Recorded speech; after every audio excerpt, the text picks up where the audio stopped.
Така, предлагам да започваме без абсолютно никакви баналности. Днес сме се събрали с човека, който е известен в СМГ с дългите си ерудирани и все те неразбираеми речи. Човекът, който е заявил, че само единствено при среща с динозавър ще си пусне косата. Човека, който тъй усърдно прикрива възрастта си, че тя остава неизвестна и за най-древните изследователи. И човека, който не може да бъде банален в каквото и да е отношение. Но все пак, о боже мой, днеска просто е ужасен ден, извинявам се. Въздържаме се да кажем за мнението му относно подаряването на цветя на 8 март, защото то си остава вече една баналност. Да, и дами и господа, представяме на вашето внимание господин Кирил Мартинов.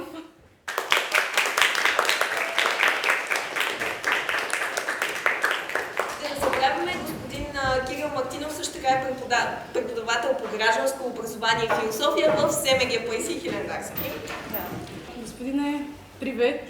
Здравейте! Може да допълните нещо релевантно, което не споменахме за вас? По-скоро ще предложа една корекция. Аз съм учител по философия и гражданско образование, не по гражданско образование и философия.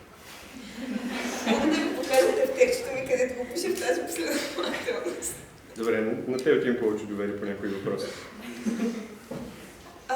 Добре, все пак трябва да кажем, че господин Мартинов е специален, защото той до голяма степен е причината този подкаст да го има днес, защото беше януари месец, когато ни предложи да направим проект по гражданско образование и ние оттам с Ани се амбицирахме и ето ни 5 месеца по-късно реализираме го и то с вас.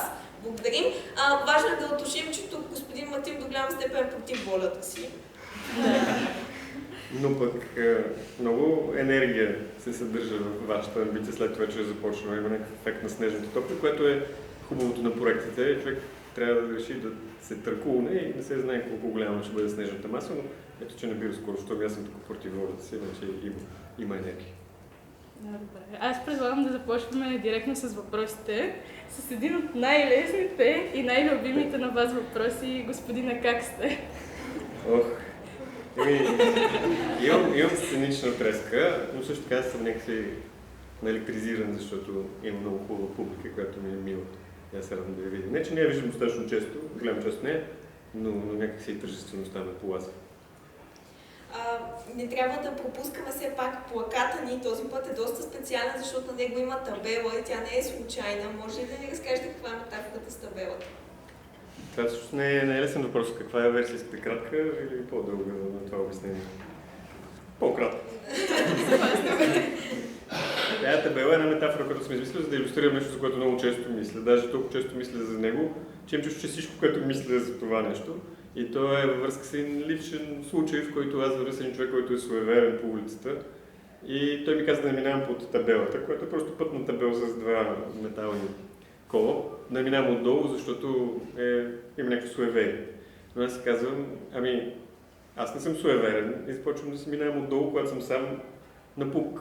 Но после си казвам, откъде аз ще му правя напук на този човек, той така всеки път ще ми регулира съзнанието. И в крайна сметка метафората е за това как веднъж като осъзнаем нещо, като стане това въпрос на изричен избор, сме загубили някаква спонтанност и някаква невинност. И въпросът е как се върнем към едно такова естествено живеене, което не прави всичко безкрайен въпрос. И това има всякакви такива философски, исторически, може би, проекции. Функция на табелата е да запита как отново да стана свеж. Това може ли да се прояви като някакъв вид баналност? Че банално мислене е дали минаването под табелата е някаква суеверия? То много неща биха били баналности, ако много хора са в тях. Той самия проблем за това как всичко трябва да съм го решил, да имам контрол върху него, също се е превърнал в баналност. Тя пресича от това какъв брой хора са се качели на този влак. Добре, това ни хвърля в темата директно. Формулирали сме я отвъд баналностите, защото както почертахме, смятаме, че господин Мартинов е точно човек, който не може да говори банално. В крайна сметка ще си говорим за баналното, какво е то и как съществува в нашето ежедневие. И нека започнем с това. Вие какво разбирате под банално? Банално е оная част от нашия живот, която се опира до навиците и повторенията, до очевидностите за голям брой хора, които ние възпроизвеждаме без някаква изрична мисъл, по инерция.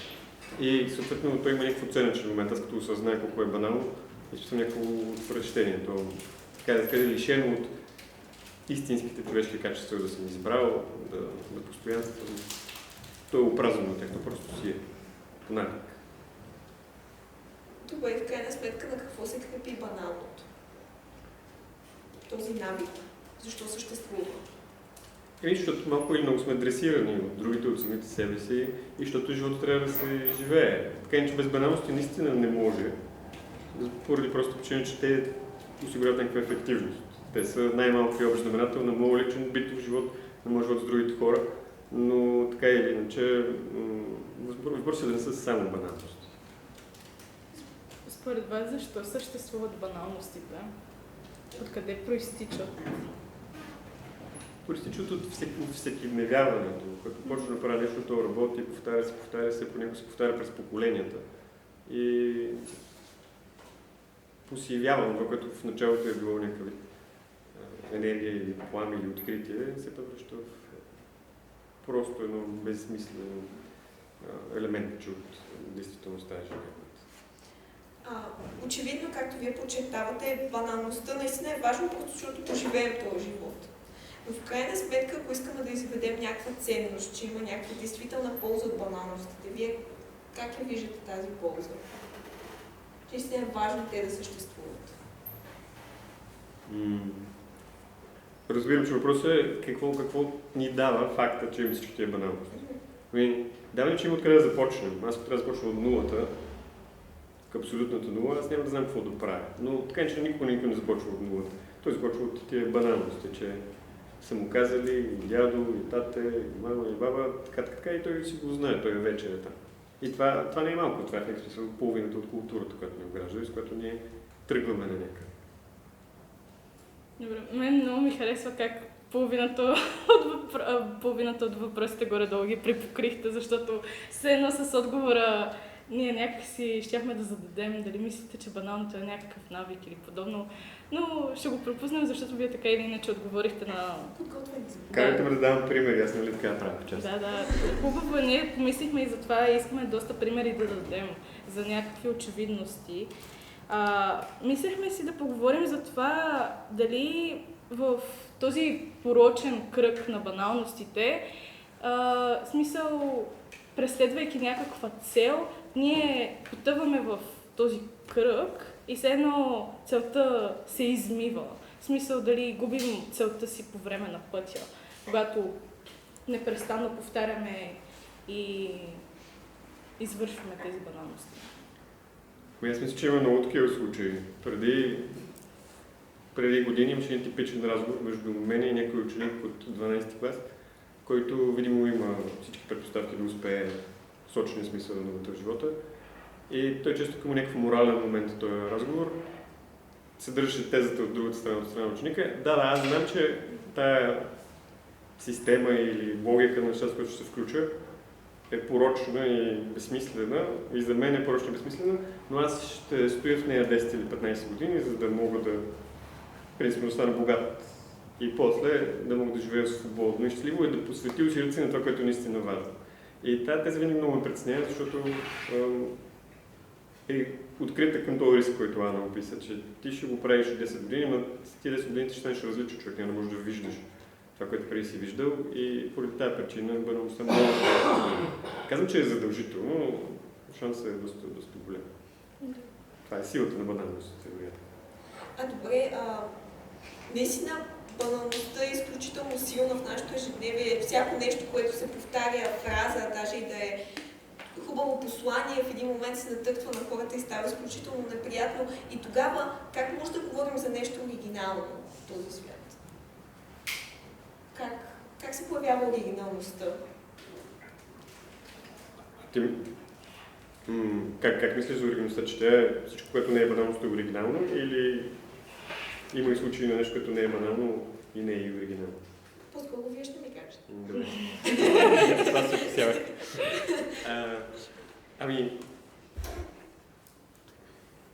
Оригиналността може би все пак е нещо повече от не банално.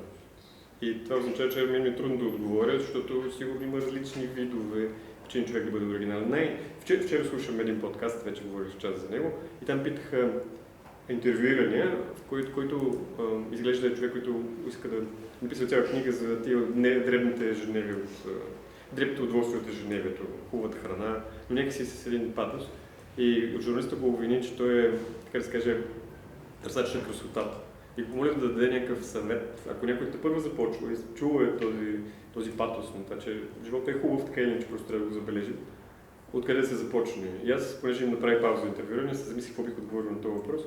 И това, като тогава го измислих, е, че първото нещо, което човек, който е впримчен в тази ежедневна енергия, която го води в банална посока, за да открие едно хоби и да открие някакъв достъп до красотата, което пък ще се окаже условие за оригиналността. Първото нещо, което трябва да направи, известно време просто да се въздържа. Тоест, оставяш се да не правиш нещата на баналностите. Твоето внимание, твой интерес, твоето любопитство към света почва да си търси нещо и така то ще има за какво да се закачи. Така че един вид оригиналността може да е всякаква, но тя проистича от едно такова съзнание, което е освободено от едно бреме. И там вече как творчески настроените хора откриват своите оригиналности. Проче, сигурно има различни отговори, но ето това е условие, за което си помислих. Засягайки този въпрос с креативността, може би искаме да ви зададем въпрос какво ви е мнението за вайрал нещата. В смисъл дали те са някакси изцеждане на креативността на хората, защото те до такава степен се преповтарят, че стават много банални. В смисъл... Те се свързват с някакви хобита. Примерно, вие, ако сте имали интерес към дърводелството и още 20 души го споделят и вие искате да направите общност, но решите да го споделите и примерно социалните мрежи сме в такъв свят, в един момент то става вайрал и тогава не изчезва ли креативността, оригиналното? Тук има поне два фактора. Един е количество, за което питате във въпроса. Тоест, аз ако дърводелствам и още 200 човека дърводелстват, почва да клони към баналност. Освен колко количество, има и някакъв вид как. И тук пак човек трябва да се пази от някои работи. Ако моята страст, аз я вкарам в някакви полета, режими, медии, тя ще почне да се банализира, защото по самата природа на нещата лайфстайл ще стане, защото аз се опасявам. И затова аз просто трябва да внимавам и да не си изразявам страстта по лайфстайл начин. Това значи, че някои неща няма да ги правя. Няма да участвам в някои форуми в интернет, но ще участвам в други.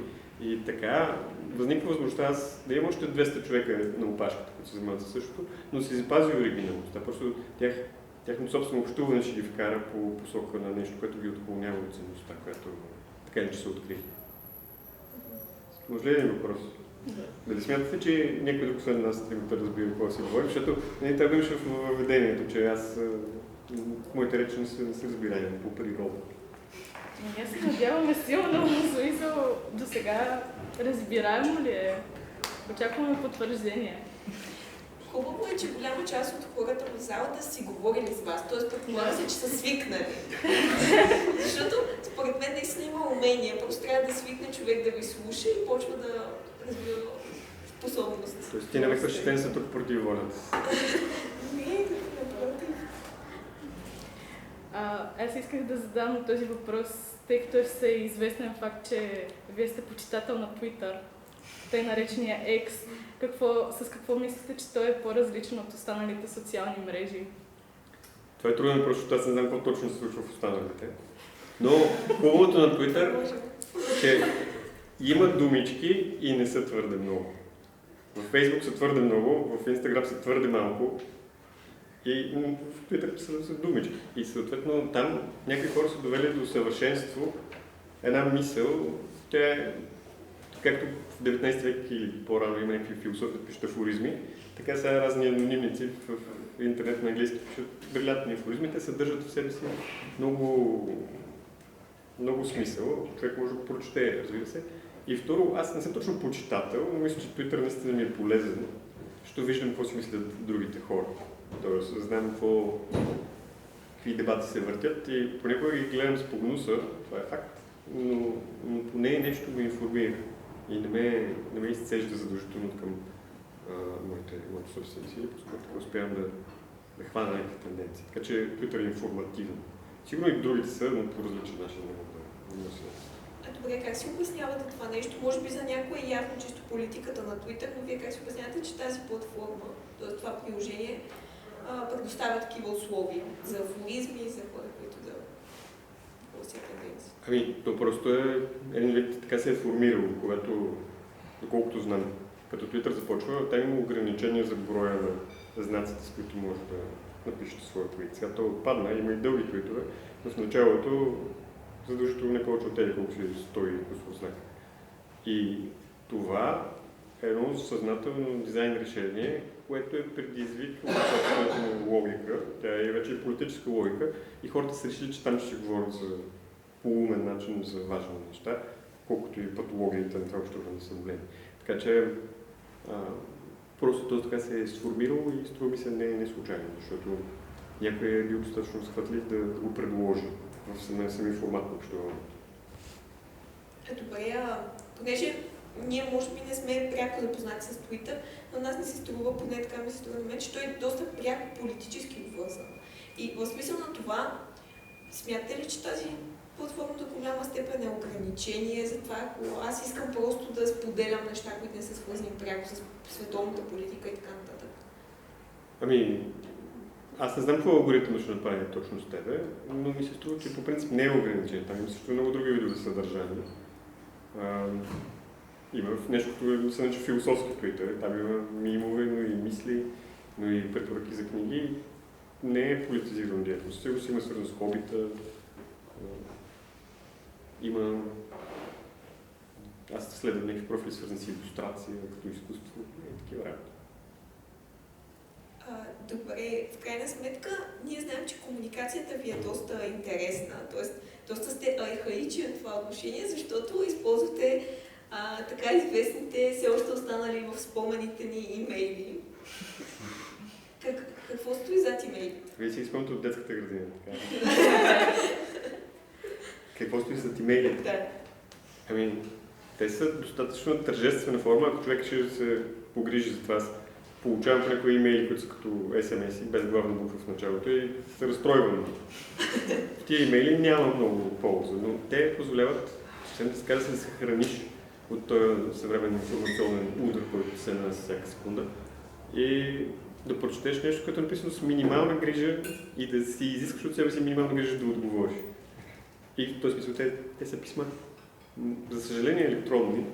Ако имах гълъби и такива работи, може би бих, но все пак са писма и това е значимо в един известен смисъл. Така че аз скоро споделя с някакъв напомня с кого, че едни от най-хубавите текстове, които съм писал в живота си, аз съм писал много текстове, са такива имейли до разни хора, които го заслужават и много съм се старал и често тях си ги препоръчвам. Съм получил такива, което не е много благо.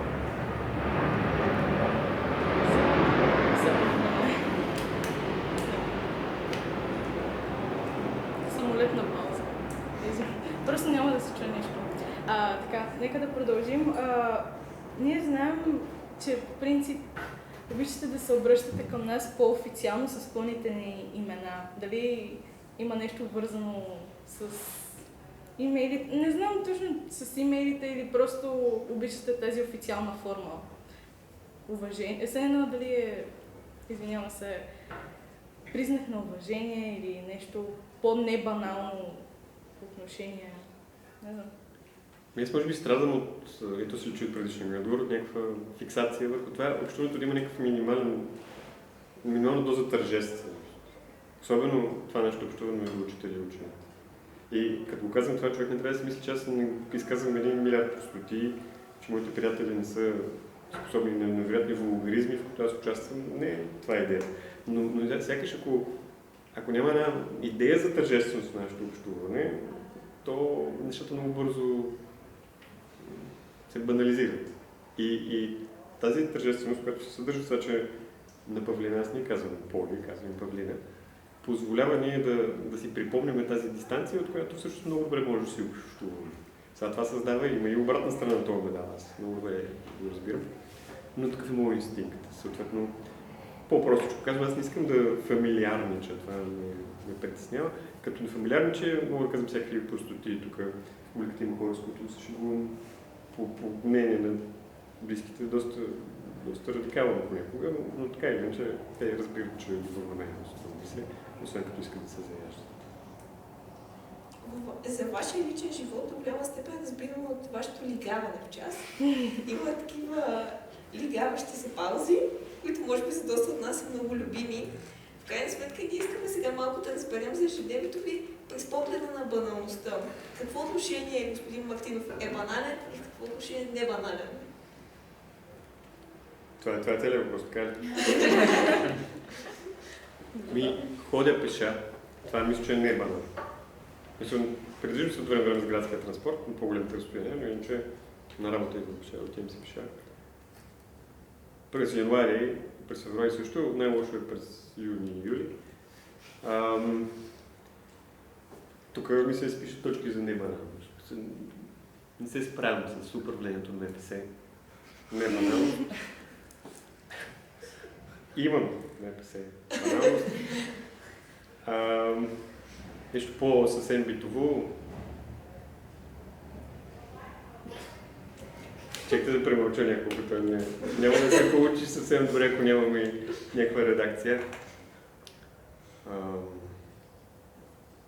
Имам домашни растения, не знам това дали се...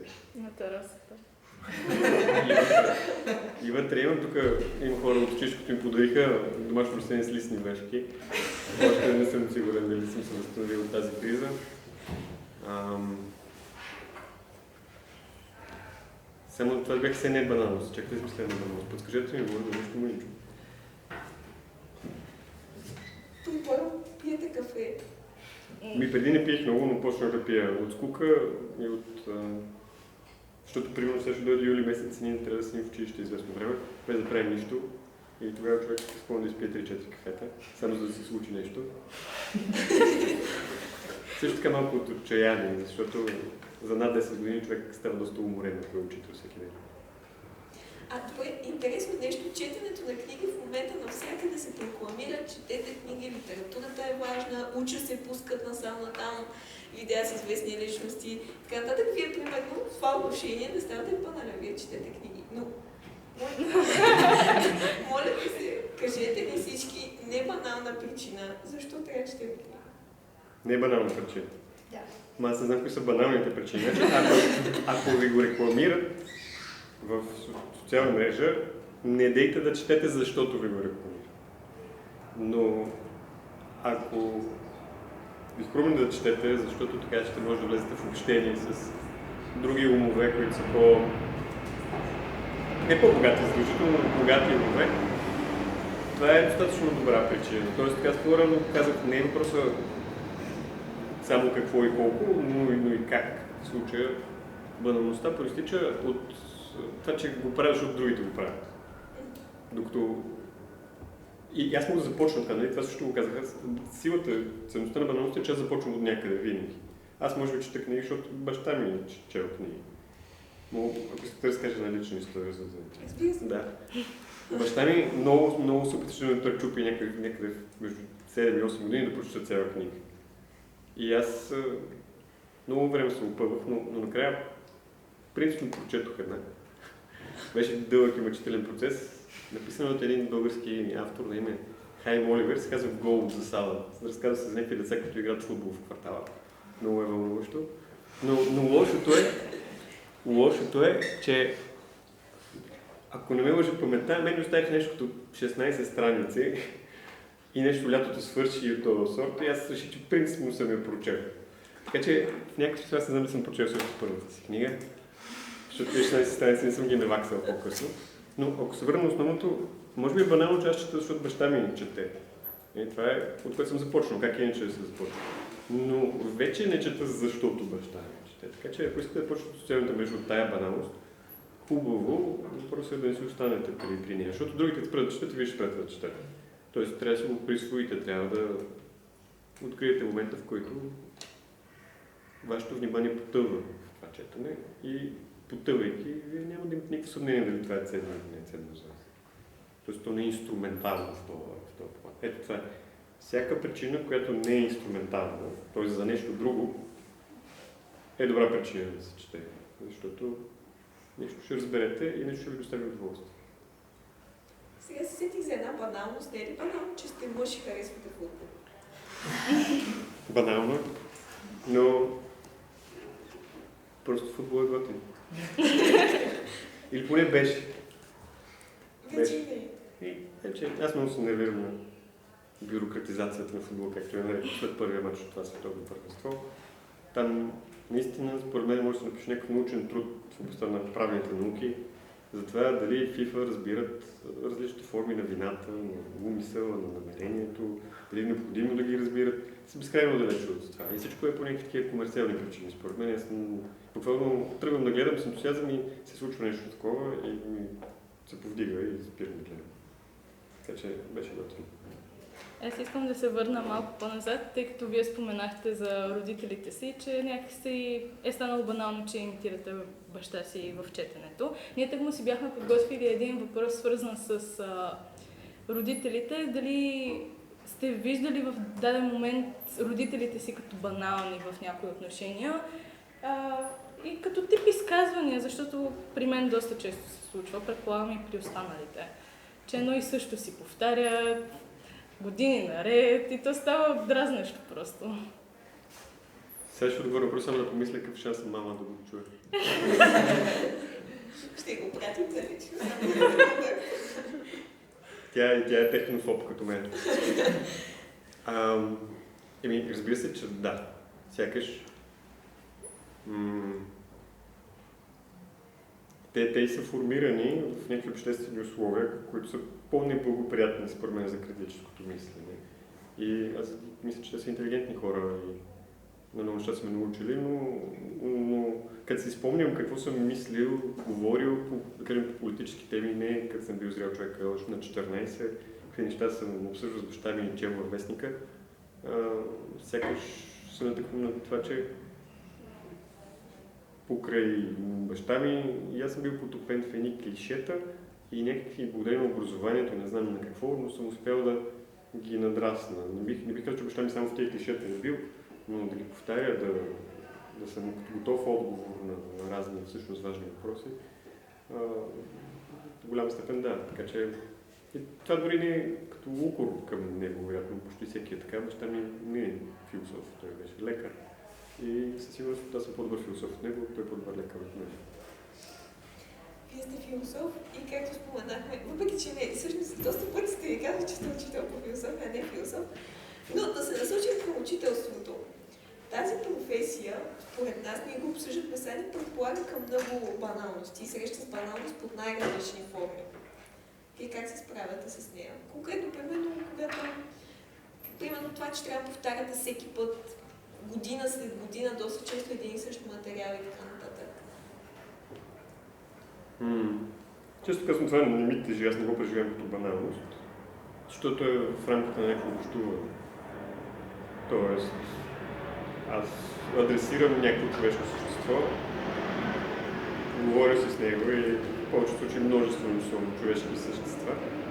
И да се каже същото изречение, същата мисъл, същата идея в този контекст не е същото преди. Тоест ти някак си го актуализираш. Аз вече много път съм го описвал това как понякога аз лично се усещам, че фалшивея, в смисъл, че като казвам, то е вярно. Аз съм го казал 5 пъти тази седмица, защото имам да кажем 6 часа с 6 класа. И първите 4 съм фалшивял, сега фалшивея, защото някак си не успявам да се вниквам, нещо ме разсейва и пък учениците ми подават добри реплики. И тогава това е казано, изречено е, но не е оживено от собствената ми субективност. И това е, може би, досадно за мен, не знам дали някой да разбира, че се случва, но в повечето случаи не е така. Самия контекст, другите човешки същества правят така, че да се съживи мен също самия работа. Иначе те нещата ги има написани. Всеки може да чете, ако пожелае и така. Да, то и следващия ни въпрос е обвързан с това дали мислите някои учебници за банални, в смисъл учебника по философия. Мен е трудно да ги чета, много, ама има добри неща в тях. Просто аз не знам какво човек би правил с тези учебници, освен да се подкрепят, като ако много езика си иска такова нещо, нека да си прочете. Но той е текст, който е написан за толкова широка аудитория, че неминуемо е малко блудкав. И сигурно може да го ползват ученици. Уверен съм. Но това пак е някакъв административен проблем. Ако дадат на някакви автори карт бланш да ги пишат дълго, внимателно и сигурен, че после ще има употреба за тези учебници, те сигурно ще го направят. Добре, май доколкото знам, повечето случаи им казват, след 2 месеца да го издадем, но те правят каквото могат. Така че това е вероятно административен проблем до голяма степен. Вие казахте много хубава дума блудкавост, точно, може би тази дума търсехме ние, но в крайна сметка, как вие бихте създали един учебник по философия, защото това наистина е много трудна материя, която как да се предостави на аудиторията? Не знам ли ми право да отговоря на този въпрос, ме питаш как бих създал света от нищото или не знам дали мога да създавам учебник, но... Кой според вас е идеалният учебник по философия? Той повече прилича на антология, отколкото на учебник, според мен. Тоест, там ще има много неща за четене, които ще бъдат опосредени от някакъв текст. Но никой учебник не... Той е инструмент. Той, ако някой не прави нещо с него активно, не може сам да прави нещо. В този смисъл, учебника трябва да може ученика да прави нещо с него или учители с ученика и учебник да правят нещо. Но в всички случаи е инструмент. Аз мисля, че той има някаква подкрепяща роля и затова мисля, че повече би приличал на антология. Аз си представям, че добрият учебник по философия все пак е малко по-сериозен, т.е. не е самосъзнателно снижено нивото, за да може всеки да го разбере. Разбира се, в сегашните условия едва ли Министерството ще одобри такъв учебник. Значи добрият учебник по философия сигурно е за все пак не за общо образователна подготовка. Аз искам малко да се върнем към така общата професия на учителя и може би да попитам за някакво решение, в смисъл от сорта на как може да се справим не ние, а самите учители, как могат да се справят с тази баналност на професията си. От сорта на... То е леко неизбежно, разбирам, но, например, да не се налага на господин Ангелов да ни повтаря час след час как се доказва една формула, защото ние сме такива. Много ми е трудно да приема предпоставката. Аз съм абсолютно убеден, че господин Ангелов може даже да не си довършва репликата, стига вие да решите да внимава. Но вие не внимавате и той 4-ти път мога да опита и пак да не стане. Така че не е, че сте тъпи, ами че нещо друго ви занимава. И това е почти неизбежно. Значи отговор на въпроса е, че трябва да стане някакъв цивилизационен обрат. И тогава, като стане цивилизационен обрат, нека се училище ще бъде място, където учениците ще искат да са там и да внимават. И моето... Аз не мога да ви кажа как би станало такова нещо, но си представям, че наистина като култура, като звучи се едно разбира, защото нищо ще не мине, твърде много технологии и те някакси ни разсейват, но дори на някакво фоново ниво.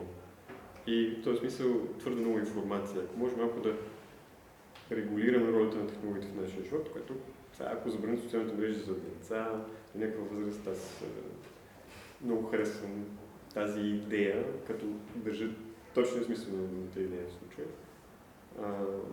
Това може би ще промени нещата, така че да се върне вниманието на хората. То си им принадлежи. То в момента не принадлежи на тях, то принадлежи на мета. Собствено на Марк Зукърбърг. Те говорят американците за attention economy, икономика на вниманието. Това, което в момента вие събирате, търсите внимание и разбира се, то не е в класната стая. Така че вашия учител плува срещу течението и някой просто може малко да намали скоростта на реката с едно такова, то е невероятно трудно, вероятно, бих казал, законодателно решение. Така че това горе-долу е скицата на някакъв отговор. Добре, очевидно технологиите са голям проблем. пренебрегвайки технологиите, представяйки си, примерно, че сме 50 години назад отново. Смятате ли, че визията на образованието ни в момента, нали, като махнем отново, пак подчертавам технологиите, е добра? Тоест, достатъчно ли е всичко подсигурено, така че учениците да се справят и да имаме качествено образование и то да е не банално? Мисля, да не се говорят глупости в час. Предтечение и така. Ако правилно разбирам въпроса, отговор трябва да е не. Ама това е, защото аз ще ви кажа моята педагогическа максима. Моята цяла философия за образованието се съдържа в едно изречение. То пак е малко претенциозно звучи, но не е измислено с претенциозно чувство. Изречението е характерът преподава. Тоест, това, което един приятел, който беше учеше педагогика, ми каза да прочета една... Аз показвам тия книги по педагогика да речета са ми скучни. Той вика, да, скучни са. Ама прочети и една конкретна книга от един български автор.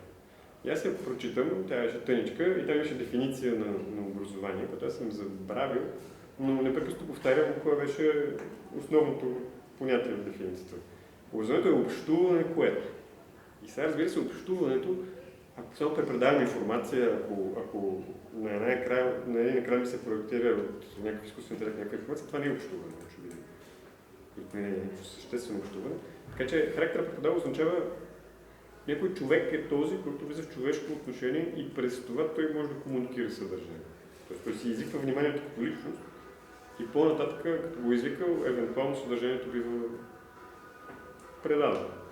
И в този смисъл не ни е осигурено всичко за да бъде добре, защото сякаш самата достоинство на професията, самата обществена роля, самата подкрепа и уважение за нея са в много неприятно състояние и т.е. много готово презрение към това, че ти си решил да бъдеш учител. Има един типичен диалог, който мен се случва, като се запозная с някакви нови хора, и те ме питат какво правя, казвам, че съм учител.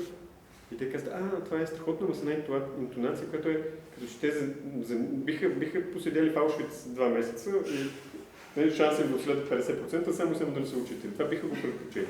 Но да, той казва, страхотно и това не е ирония. Те някак си казват, че е много благородно, но не за тях. Съответно, този фон няма как да ни осигурим всичко. И отново опира до някакви много по-дълбоки неща. Не мога да дам отчет за тях. Извинявайте, беше малко дълго. Не, няма проблем. Аз не знам как да реагирам в момента на тази ваша дълга реч. Това нещо лошо казах ли? Не, прекрасно е. Просто харесват ми шегите. И коментираме дългите ви речи и така нататък, които ние споменахме още при представянето. Бързото говорене и всички тези неща, много думички, които половината хора може би не разбират, но те са предпоставка, че има някакъв смисъл, който искате да достигне до хората и така нататък. В крайна сметка, как се справяте вие с широката аудитория? Защото очевидно доста често може да не ви разбират, доста често може да сте в някаква среда, в която вие да се ядосвате в това, което ви се представи и да искате да се регламентирате, но да останете неразбрани. Тогава как се справяте? Какво правите? Аз разбирам ли, че съм бил да разбирам? Трябва да ми дадеш някаква ситуация, в която аз имам знак, че нещо не е. Иначе сигурно отговорът не се справим. Това, че всяка година се повтаря, това не знам дали имам право да го коментирам, но прямо защо не. Всяка година се повтаря въпрос за 3 или 4 профила. На мен ми се струва, че на вас е очевидно, че трябва да са 4 профила, но всеки път минавате през... Да. Това е в общуването с колегите, т.е. с широкото общество като такова. Трябва да използвам случая да документирам прекрасната метафора за пълнежа. Четвъртия профил е пълнеж. Тоест, и тя е много готина метафора, защото е изказана с известно, не с презрение, но с известна омаловажаваща роля за това, че някой е избрал четвъртия профил да бъде история, да кажем. Но все пак търпи политически обрат тая метафора, защото пълнежа е от това, което е вкусното в науката. И пълнените чушки, човек не ги не за чушките, за пълнежа, това е хранителното нещо. И също и с еклени. И поради тази причина, да, пълнежа е много, много важен, но това не е нещо, което може да бъде направено с общо достояние. То много бавно, евентуално увира в главата на някой и това, защото хората имат различен опит. Има разделението, да не може да очакваме господин Ангелов да бъде толкова добър на дебати, колкото някой, който е вътре в хуманитарните науки. И поради тая причина, това не съм аз не съм част от състезание по дебати, поради тая причина той е някакъв цялостен опит. И това е почти дефиниция на общество. Има хора с различни интереси, различни разбирания. Как се справяме? Ми не се справяме, продължаваме да общуваме, продължаваме да се опитваме да кажем на другите какво не им става ясно. Аз мога да изборя много неща, които на мен не са ми ясни. Аз по тях гледам горе-долу да си мълча. И тук вече опира и до някакъв вид. Това наистина е проблем. Но то не е моя работа да го правим. Нечиста съвест на хората. Те знаят, че не са прави понякога, ама много е трудно да си признаеш, че не си прав. И затова ще самозорно ще кажеш по инерция. Това наистина е неприятно и тогава човек малко си го омерзява. Но това е, не се отказваш. Добре, т.е. в тази ситуация, доколкото разбирам и когато те ви кажат, нали, че твърдия профил е пълнеж, вие искате да някакси да проговорите на техния език. Правилно ли ви разбирам? Това ли имате предвид, тук не се отказваш? Не, защото то не си в какъв контекста на разговор. Ако имаме педагогически съвет, ако си говорим в коридора, това предполага различни форми на опит да се предаде нещо. Да не се отказваш означава понякога да извършиш чисто политическо действие. Аз, например, се срамувам да говоря публично. Затова не ходя в радиото, не ходя на подкаст. Но понякога си причинявам това страдание да говоря пред колегите, което наистина се изпитвам трудности. И то е защото някакси трябва нещо да се каже. Понякога целта ми не е, че ще стане както аз искам. Аз съм абсолютно маргинална фигура. Но то просто трябва да е било казано, защото иначе съвсем сме се изложили, поне да сме дали шанса да се чуе. И така. Сигурно е високомерно това, последното, което казах, но зад високомерието има и някакъв грижа. Аз ще да попитам как се чувствате, като се сблъскате с такъв тип баналности. В смисъл, дали някаква подноса или просто като разберете за такова повърхностно мнение за нещата. Не знам. Не ми става зле. Като понякога дори леко физиологично зле, ако това е подността, да. Защото всичко е толкова безкритично, ясно и в всеобщата ни вреда, от моя гледна точка. И много разговори за тема на училище и образование, между мен и когото и да било, завършват с бурките деца. Мен ми става зле заради момента на бурките деца, че той е момент на конска пац или някой, който той просто си следва интереса. В крайна сметка ефектът би бил върху учениците, пък поне малко те трябва да се важат. Коя ви е любимата баналност? Коя ми е любимата баналност? Да. Колко време ми давате да помисля? Може да ви зададем друг въпрос, ама дали може да мислите на Не мога. По-ново любимата ми баналност ще се бори за победа. Добре, дайте ми... Това е момента да кажем, че е типично и хубаво как в часовете от време на време си помълчаваме. Да, по минутка-две. Тихичко. Нищо не върви по план, така че...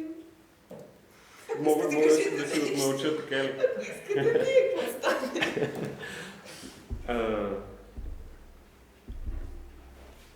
Любимата ми баналност нека бъде, че всички сме хора.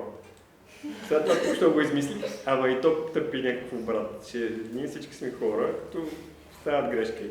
Но това, че сме хора, също е доста яко. Аз днес как казах между другото. Харесва. Насладили ли си? Не знам, аз не знам. Просто аз когато казвам някакви баналности, просто ги казвам в някакъв крайен случай, когато не знам какво да кажа и просто за да има някакъв отговор, да не мълча и казвам, да, ние все пак сме хора. Не знам, просто такива awkward ситуации понякога човек изпада и... Как?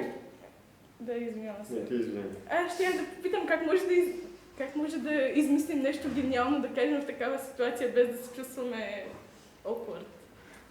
Може би излъга, защото любимите ми вино ще бъде някаква обвинителна. Тя е оправдателна. Всички сме хора. Ама някаква обвинителна, като... И няма да стане по-добре. Тя е така човек се наслаждава малко на крах. Може ли тогава да задам, господин Стоилков не можа да бъде тук, но специално помоли да ви питаме въпрос. Кое според вас е по-банално? Живеем в трудни времена или едно време беше по-добре?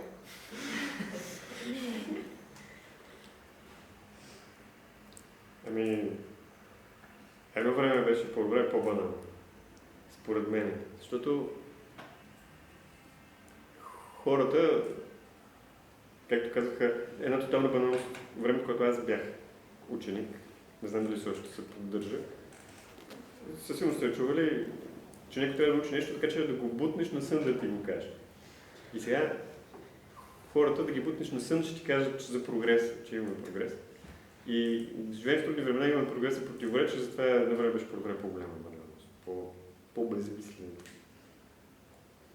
Ние, между другото, много искахме да говорим за това, за прогреса днес.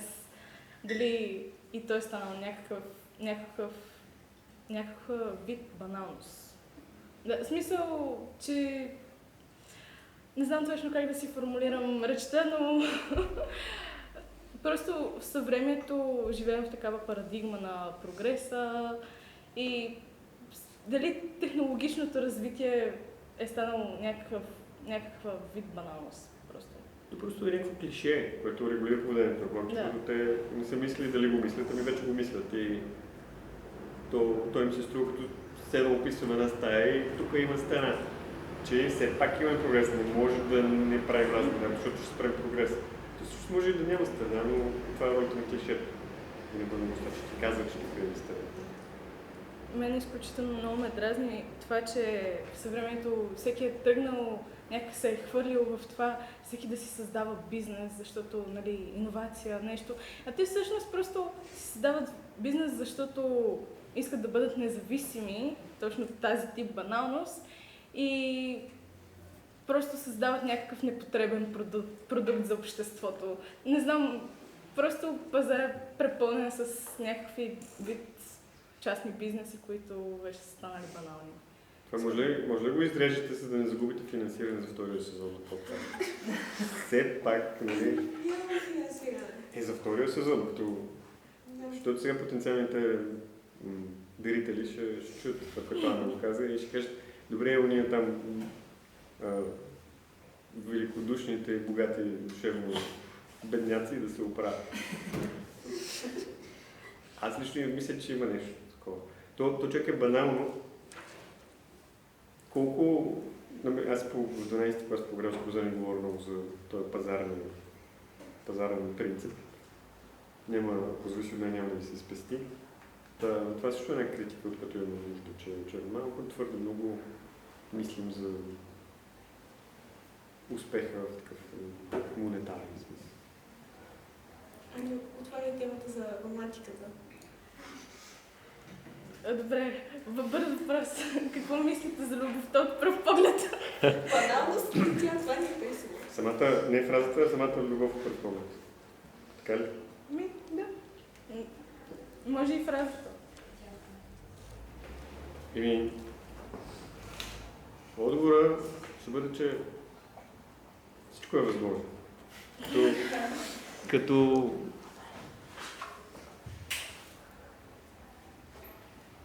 някой вижда някой и му става ясно, нещо му става ясно. Той после ще бъде наречено любов. На първо време може да е било някакъв друг вид нещо, но това, че от един поглед събитието е било специално, не може да се отрича. Така че може да оставим някакъв кредит на любовта от пръв поглед. На вечната любов? Тя е вечна. Вярвате ли в нея? Това ми питам. Аз не знам какво значи да е вечна. Т.е. какво ти разбираш по това? Аз вярвам, че хората могат да се справят с задачата за вечна. Това е най-честният ми отговор. Това не притезява ли любовта? Ако е задача, защото използвате това за задача? Ами не я принизява, защото, както казва и Кант, това, чакам 50 минути да мога да кажа нещо за Кант. В противен случай любовта би била патологична, нещо, което ме афектира отвън, тя ме сполита и аз какво да я правя? И това аз в 9 клас го пробвам да го преподам. И то казва, че си измислям. Тя ако ме сполетява отвън, ако съм заболял от любов, най-лошото в това е, че мога и да се излекувам. По същия начин, тялото ми оздравява, имунната сила се задейства и хоп, няма я. Така че трябва да бъде задача, една вечна задача, тя е непомерна на човека. И това нещо не принизява, това показва неговото благородство, че го съм грижил с такива неща, като надхвърлят неговата крайност.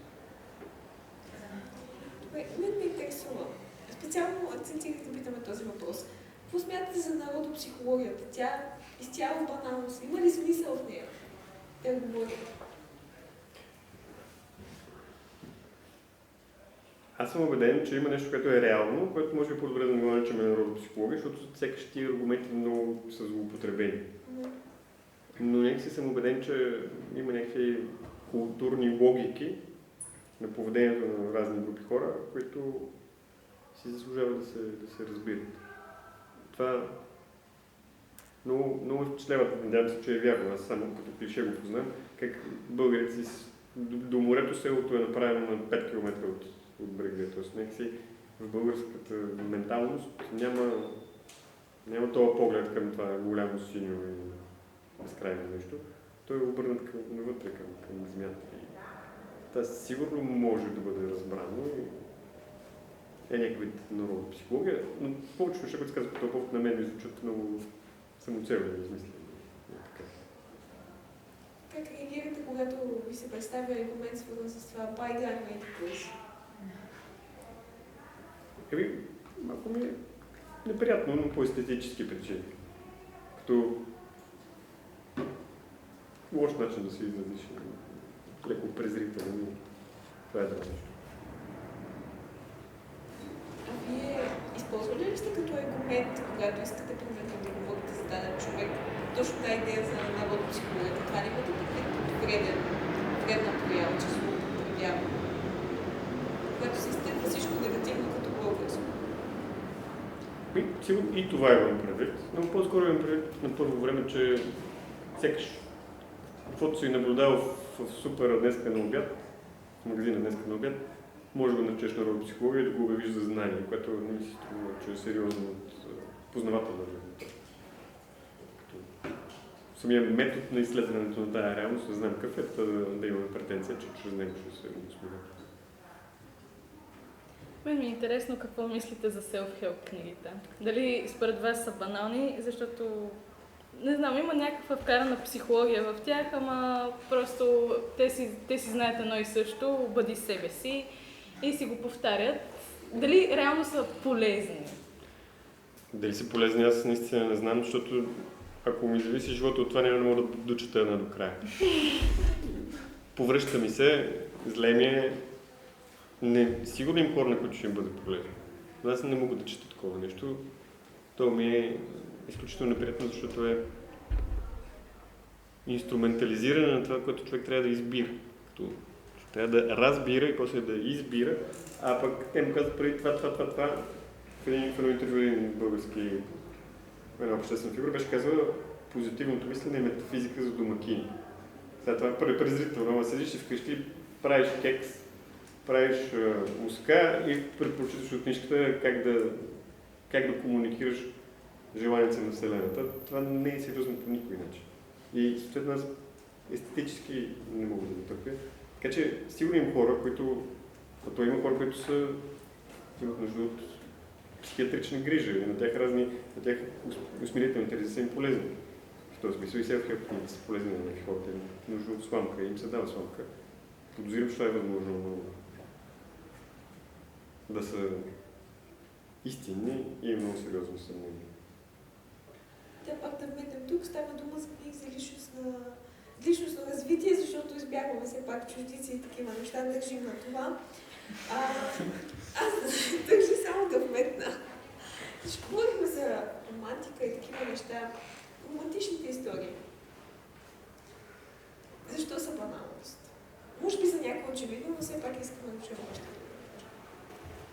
Която и да е романтична история. Баналните.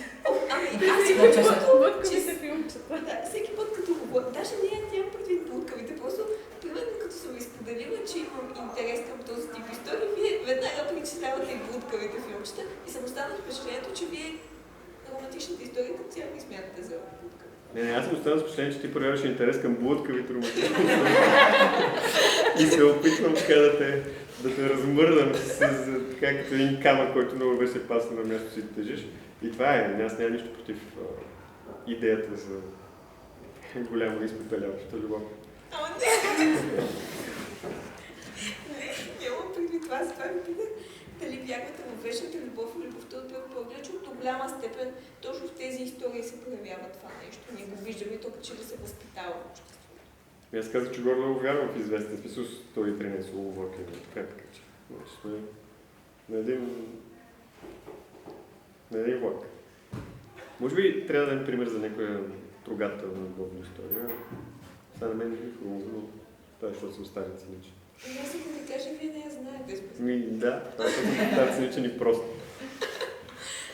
Ако говорим за класики, например, Ромео и Жулиета. Ама то не е точно такава будкава, то е класика, смисъл. Може да ви зададем въпрос какво мислите за класиките, дали те са баналност. В смисъл, защото те постоянно се повтарят, че са класики, ама като са класики се казва едно и също. Не мисля. То самото понятие за класическо предполага, че то някакси постоянства във времената. За постоянства във времената нещо в него успява да звучи свежо. Така че по-скоро не. За Ромео и Жулиета. Сега, може би, те са превърни в мимове, това е банално, но самите Ромео и Жулиета самата пиеса. Тя е класика. На какво базирате това, че има нещо свежо? В смисъл, защото ми изглежда, сякаш намеквате, че има нещо мистично. В смисъл на това. Доколкото изкуството може да бъде такова, да има таланти такива.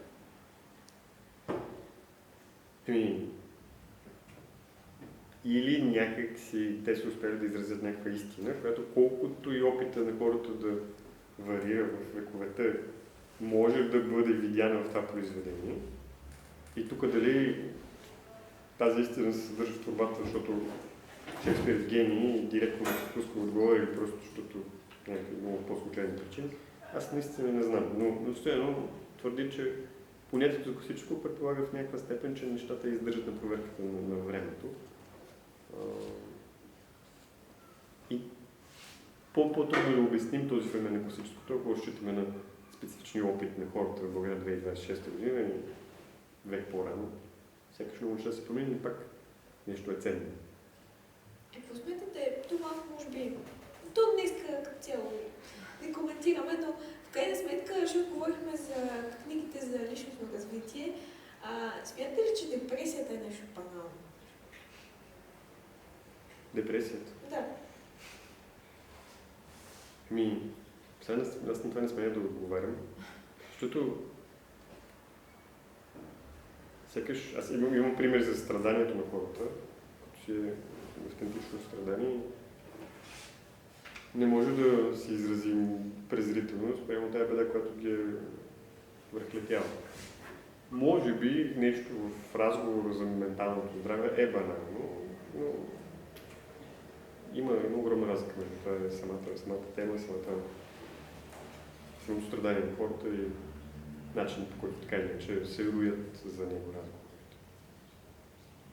Аз бих се намесила тук, защото на мен ми се е случвало да слушам от приятелки, че са изпаднали в някаква депресия за някакви банални неща, докато при мен веднъж се случи просто лична история, че при мен различното беше това, че аз изпаднах в някаква депресия поради съществуването на баналности. Просто аз бях отчаяна в такава степен, защото съществуват баналности. В смисъл, че не може просто да има свят, който да бъде без баналности. И това мисля, че е интересно нещо да споделя просто. Каква е вратичката отвъд това мрачно чувство, че завинаги сме обречени да живеем в този свят, който големи времена и пространства е обречен да бъде блудкав. Какво? Може Сатана или... Ние сме терористите, господин, така че ако обичаме. Обичам и още как. Още повече обичам да чуя Ана, но това ще си го изкопча друг път. Аз вече казах, според мен, всеки това го коментирах в началото на разговора. Разни неща по инерция ни карат да се стоим в баналностите, но ние имаме почти спонтанната способност, ако се оставим тя да работи, да не бъде захлупване с опака на някаква тревожност, на някакъв интерес конкретен, да забелязваме и се възхищаваме. Аз просто казвам, света винаги вече е възхитителен, всякакви негови форми и това е някаква утеха. Тоест, има ги баналностите, но не всичко е баналност, а пък тези прелесни неща, те са достатъчно умайни, за да се заслужават да се изтърпяват от баналност. Аз мога да се съглася. Така, последно да питаме, не мислите ли, че в някаква степен твърде сериозният сблъсък с баналностите може да бъде условен на човек да залитне към конспирация? Може ли съвсем малко да поясниш въпроса? Тоест, какво значи твърде сериозен сблъсък с баналностите, като да не може да приеме нещо? Изпитва твърде голямо отвращение от света, в който живее, защото му се струва твърде блудкав, твърде безличен. Само повтаряш се едно и също и така нататък. Може. И това опира в някакъв смисъл до пълнежа в моята глава, нали? Защото ти сякаш казваш или предполагаш, дали можеш да кажем, конспиративен теория, някакъв крясък. Аз имам нужда от повече. Да. И това е напълно оправдано. И вече, като имаш нужда от повече, ние всички имаме нужда от повече, за да се опитаме да се хванем. И лоша е варианта, в който се хващаме за конспиративната теория, защото тя само по себе си не е повече. Тя е някакъв вид самообслужващо псевдоспасение. А пък другите неща, според различна ситуация, може би са достъпни. Други неща, всякакви общуване с хора, мислене, наука, всякакви такива лични ангажименти, които ни показват това, което е в повече. Много сериозно стана. Какво ще ви кажа, че според мен не мина добре. Аз се старах. Вашите отговори бяха брилянтни. Вие не участвахте, това беше истина. Толкова не искате да дойдете, че цялата вселена тук ще да гръмне за минута. Сега ще пуснем една анкета да го прочитаме. Нека публиката да се включи вече. Наистина настана време и вие да зададете своите въпроси към господина, така че... И си виждаме. Значи, аз се записах някакви неща, като мисля да не ви питам за всички от тях, но... Добре, първо, това, което си говорихме там за... Къде вие си говорихте, тримата ни слушахме, за Twitter и за различните социални мрежи, медии и така нататък. Не смятате ли, че особено в Twitter, по-специфично тази медия, понякога има твърде много информация, твърде много различни постове с, както вие ги нарекохте, думи, и това до някаква степен става вече баналност, когато просто не спираме да търсим още и още.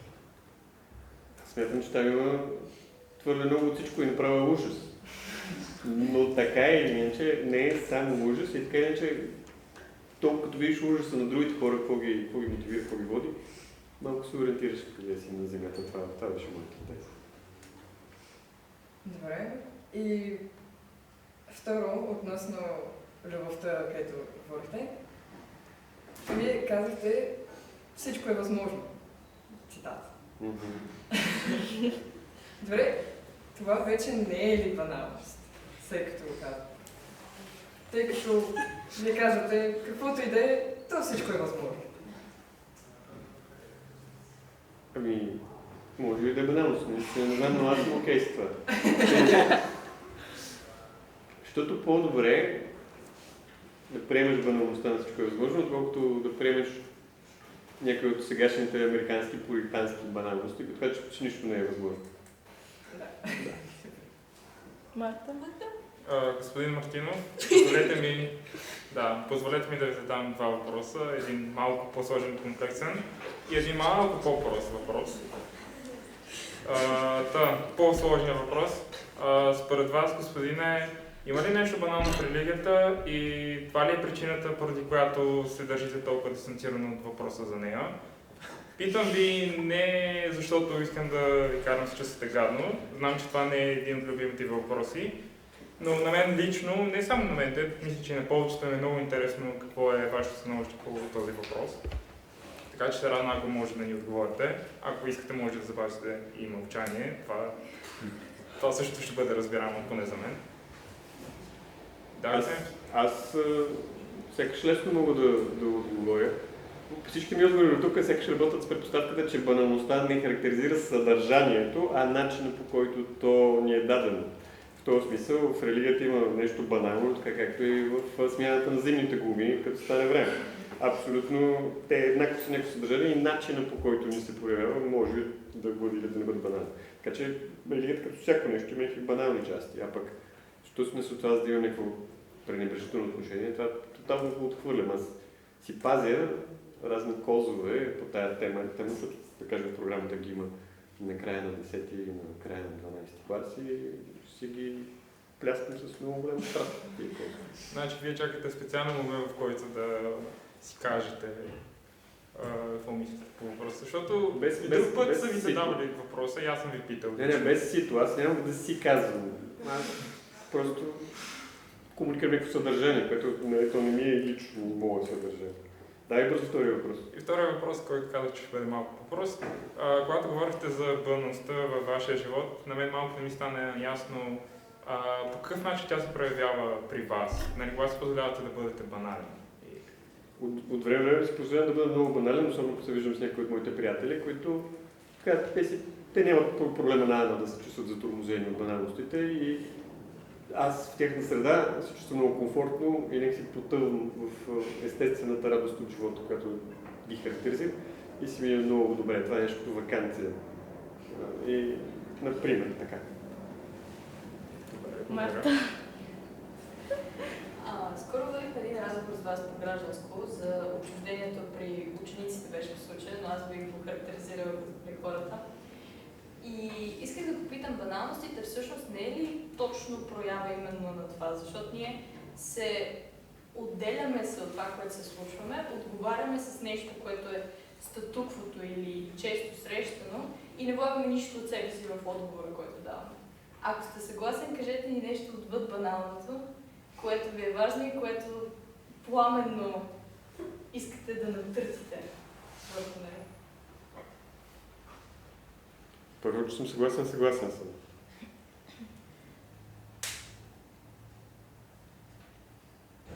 И второ,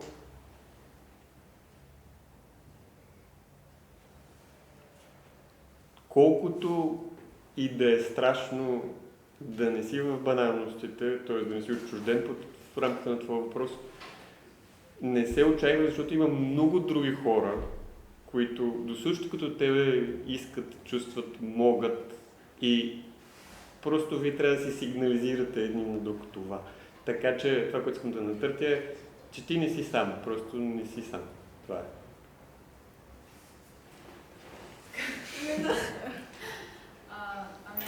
Аз искам да ви попитам, тъй като обикновено хората казват, че една снимка е хиляди думи, аз пък мисля, че едно просто изречение може да има хиляди смисли. И в тази връзка, според мен, много от баналиците, които са всичко е възможно, любов от пръв поглед и така нататък. Не мислите ли, че всеки човек ги разбира по различен начин, което само по себе си го прави да не е банално? Защото когато кажете всичко е възможно, аз мога да го разбирам, че няма граници за мен и че мога да постигна всичко, докато някой друг може да го разбере, сякаш никога не знае какво ще се случи и по някакъв начин изпитва страх от бъдещето и от това, че всичко може да се случи. Просто пример. Аз съм съгласен с твоята предпоставка и най-силното изречение от този порядък, всеки го разбира и потенциално е велико, потенциално е най-баналното изречение, бъди себе си. И това е изречение, ако може да се разберем за него, изведнъж нещата много ще се наредят. Ама ние всеки път се разбираме какво значи да бъдеш себе си. И с това съм съгласен. Това, че хората го разбират по различен начин, първо ние по поведението не виждаме, че понякога го разбират по един и същи начин. Тоест има банални интерпретации на изречението и ние го виждаме, защото хората вършат глупости. И аз имам, не ме е срам да го кажа това последното изречение. Хората вършат глупости и това не пречи със същата мисъл в главата, но не банално интерпретира някой да върши велики неща. Чисто и просто. Иван? Мен въпросът ми не е много свързан с темата и е доста дълъг, така че аз мислям, въпросът е кратък, просто отговора ви може да е дълъг, така че може да не ми отговарят сега. А след това, според вас, коя е и дали изобщо има най-смислена наука? Коя е според вас и защо? Това е доста добър въпрос. Не знам ли мога да отговоря наистина. И една причина да не съм сигурен, че мога да отговоря, че не знам кои неща ги борим за науки и не ги борим за науки. Но само ще скицирам един въпрос, ако ще ми път ще го обсъдим. Аз лично, се забих след 12 клас и учих право 5 години в Софийския университет и понякога се питам дали би го променил, ако мога да се върна назад. Сигурно не, защото не мога да избера да бъда някой друг, вижте, тогава не съм тук и сега. Но така или иначе, алтернативата ми е, че бих се записал да бъда филолог. Може би филологията, разбирането на това как езика работи и ние сме в езика и разбираме себе си през езика, ми се струва едно безкрайно богато. Филолозите, те са и философи, филолозите, те са и историци, филолозите, те са, не са физици и химици, вярно. Ама явно инстинктивно слагам филологията над химията. Химията е безкрайно полезна за разни работи, ама филологията е безкрайно полезна и за човека. И понеже аз така, че натам клоня, бих я избрал. Не знам това дали е вярно, трябва да помисля още, но е нещо скица на... Добре, мерси. Давай. Понеже Ана Жулен, нали, напъркаме, Да. сподели в разговора един проблем, който намирам до голяма степен в себе си, именно това отекчение и отчаяние от баналностите в ежедневието, които ни заливат. Как вие бихте предложили, че този проблем може да бъде решен в индивида? Как да се прави?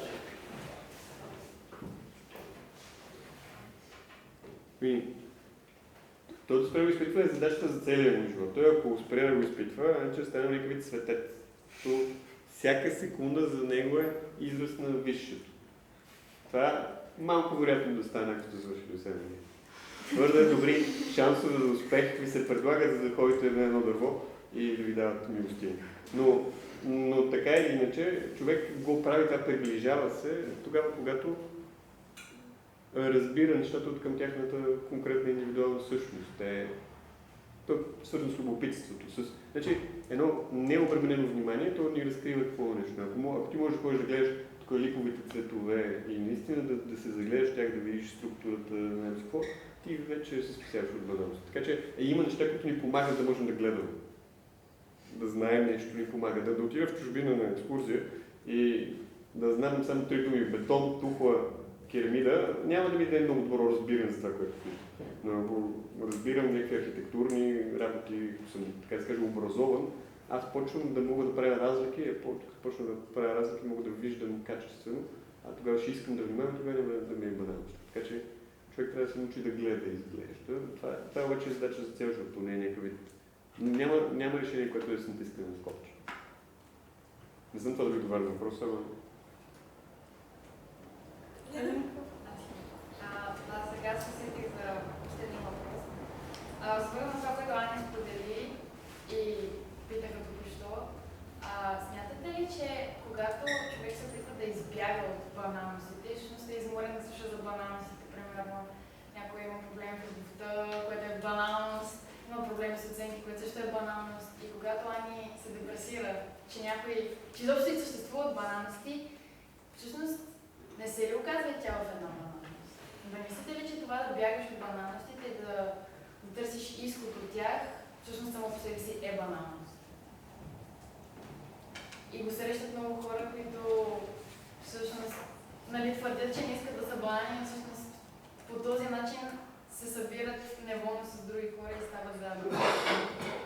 Това чудесно продължава разговор на предишния си въпрос, защото аз казах, че поведението на някакви хора демонстрира, че те криво разбират нещо и тогава, да, пак се съгласявам. Ние имаме нужда от спасение и самия тип спасение, самия начин да се спасяваме е банален, защото всички го правим колективно по един неискрен начин в крайна сметка и тогава се струпваме в някаква баналност.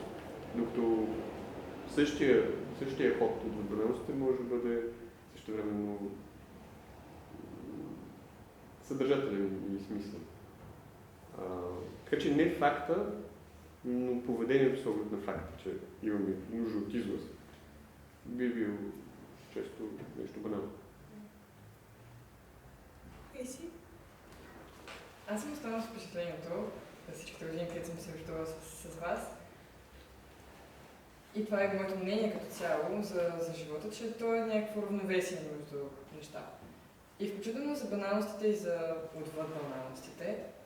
Аз също смятам, че баналностите трябва да са част от живота ни под някаква форма. Въпросът е, когато твърде много говорим отвъд баналностите, не става ли това част от баналния свят и някакси се губи представата за това равновесие? По-конкретно, в вашия случай, когато, да кажем, имате цяла година профил и то не е за първи път, мисля, че всяка година до сега сте имали профил от 5 години, сам като има профил философия. Без випуска на брат. Да. Да. Някакси и освен това, че има и школа по философия, не е ли прекалено за вас понякога? Твърде много? Нещо може и да е прекалено, просто защото се повтаря. Но просто кое е то, за да дам често на този въпрос. И да, ефекта на натрупването има нещо, което ни избледнява. Да се изисква много активно усилие да се съживиш или да го актуализираш, както казах по-рано. Така че този момент на всекидневяване го има, но нали, това вече цялата предпоставка за всичко. Човек може да сменя зимните гуми, вероятно с дивна страст, с разбиране и с взимайки проби от каучука от три различни производители. Това няма да бъде банално. Баналността не простича от съдържанието, тя простича от начина, по който се отнесем към него. И в този смисъл човек трябва да се погрижи. Тук това, че става дума за философията, тя съвършено добре може да се банализира. Аз може, както казах първо, си казвам изречението и също да къвам или някъде другаде. Тогава съм се провалил. Което сякаш потвърждава, но това е просто един риск, а не една присъда.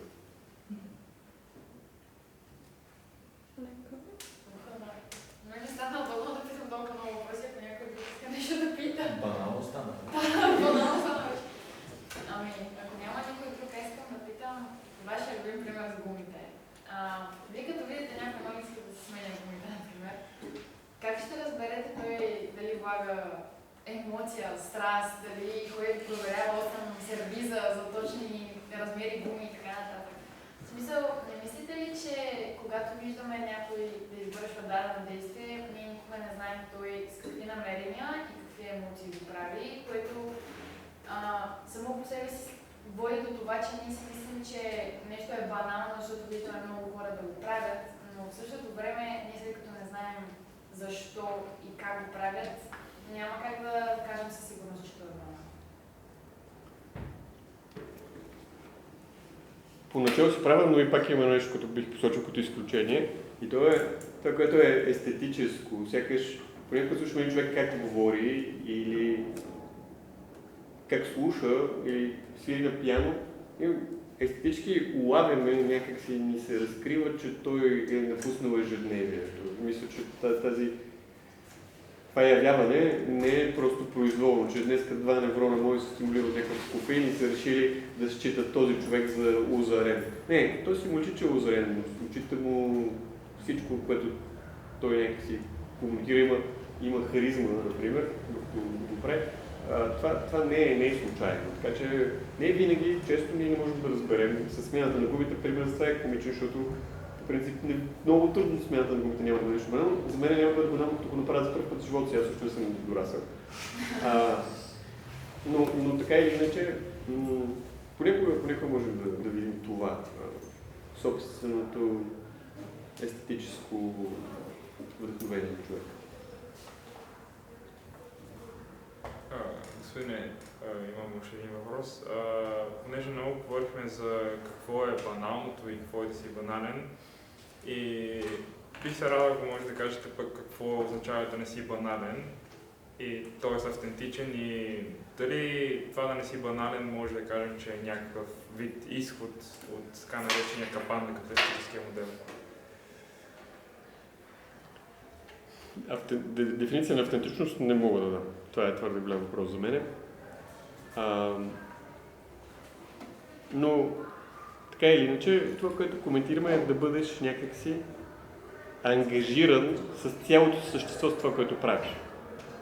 С цялото същество не е просто за да ме харесват, че ще правя това, не е просто за да имам пари, ще правя това, някакси да съм се вложил с мисълта, емоциите, склонен да си заложа главата, да сложа главата в турбата. По всяки поводи, смяна на думи и прочее. Това е наричам автентичността. Дали е избягано от капиталистическия модел, както казваш, то е някакво лично спасение, но именно лично, т.е. то няма да има колективен смисъл да се справи с проблемите на един какъвто и да е модел. Този колективен смисъл вече се постига с някакви взаимодействия, чисто и просто сферата на политиката. Значи казвате накратко, че по-скоро е лично, ако говорим за някакъв вид спасение, така ли? То може да има и колективно историческо спасение, но то е колективно историческо, то не е през автентичността. Може би е през автентичното лидерство. Някой, който ще да бъде лидер, с цялото същество, той ще бъде лидер и ще може в историята да изиграе ролята, която историята му предлага. Но той няма да трансформира света само с волята си и казва други обстоятелства, които трябва да са напаснати. Това, че има обстоятелства, аз наричам политика или история. Да, но аз говоря и на едно по-масово ниво. В смисъл, че ако все повече хората стават автентични, а не да се занимават с баналното и да са банални така нататък, че един вид може да се постигне някакво освобождение. Но също това е много добри механизми предпазни. Много хора да стават автентични. Аз правам реално да сложим край на днешния епизод. Извинявай, Хриси, може после.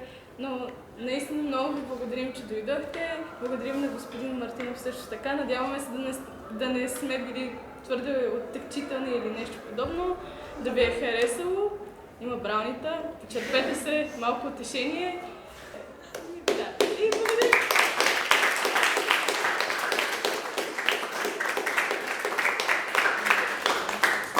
Благодаря аз много.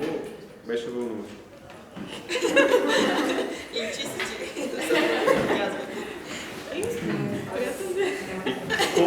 Хубав ден. Само брауни.